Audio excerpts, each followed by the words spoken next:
další kus cesty už scházelo mi sil, tak v domě lesníka jsem o nocleh poprosil. Ten dobrotivý stařík mě hnedle pustil dál a laskavými slovy mě takto uvítal.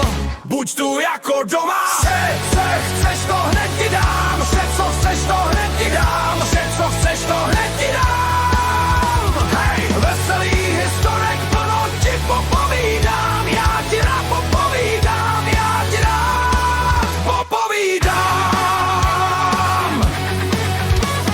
Už venku padá noc, já sedím za stolem a lesník sedí se mnou a plácá o kdečem. Že všechny tvory v lese vždy za přátele má, že rád ty vlky krmí, když zima přijde zlá.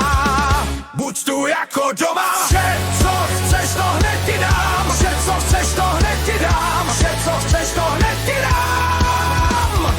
Veselý historek plno ti popovídám, já ti rád popovídám, já ti rád popovídám.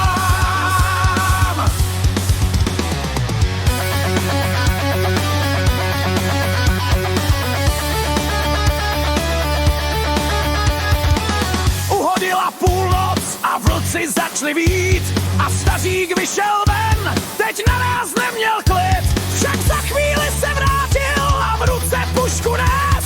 Mí chlapci mají hlad, tak pojď se projít les. Buď tu jako doma, vše, co chceš, to hned ti dám, vše, co chceš, to hned ti dám, vše, co chceš, to hned